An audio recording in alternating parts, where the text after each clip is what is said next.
E agora uma pergunta: o que pode estar por trás do número de homicídios no Brasil? A seguir, o psicólogo Caio César Gomes vai fazer algumas reflexões sobre esta questão. Acompanhe.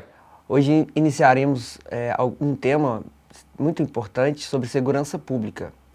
Hoje, nos próximos programas, quero falar um pouquinho sobre como a segurança pública ela não deve ser percebida somente como uma questão de polícia, mas como é possível a gente pensar na segurança pública relacionada à educação do país, às questões sociais, às questões econômicas, culturais do nosso país, do nosso Brasil.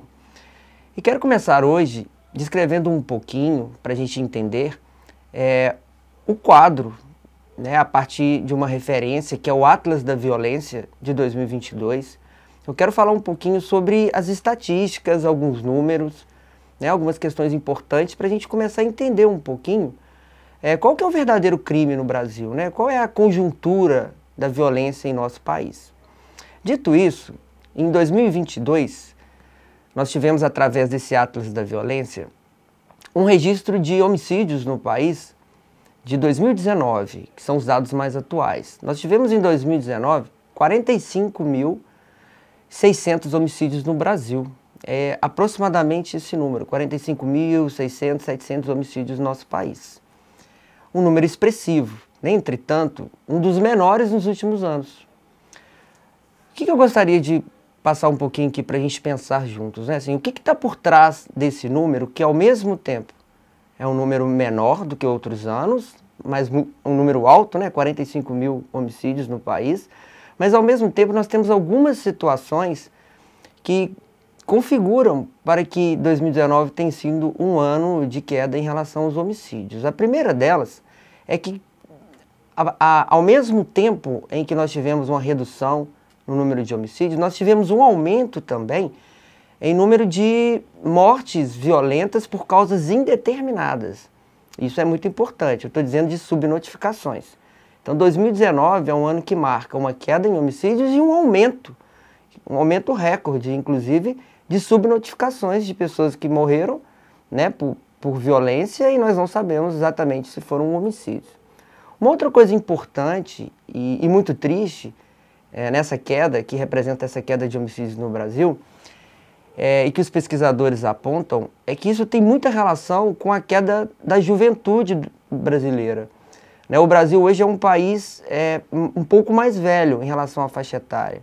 Em 2019 nós tivemos uma queda de 13% de jovens em nosso país.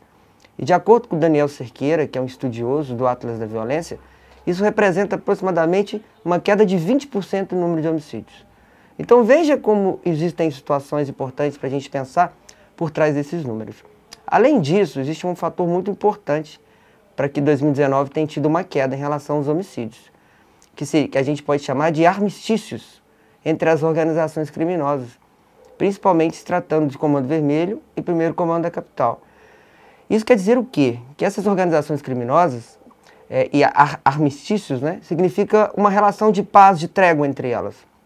Nós tivemos um número muito alto em 2016 e 2017, em relação ao homicídio no país, que estava diretamente ligado à guerra do tráfico, ou à guerra do narcotráfico.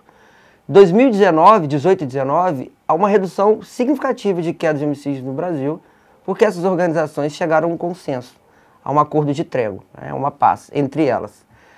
Um outro ponto importante também, em relação à queda de homicídio de 2019, está muito ligado ao desarmamento. Desarmamento que foi uma política fundada e executada a partir de 2004. Então nós temos até hoje a gente pode falar, consequências desse desarmamento neste número que se reduz em 2019.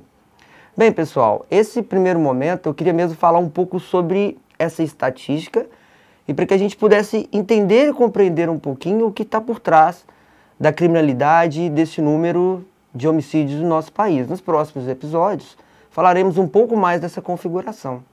Até mais, pessoal.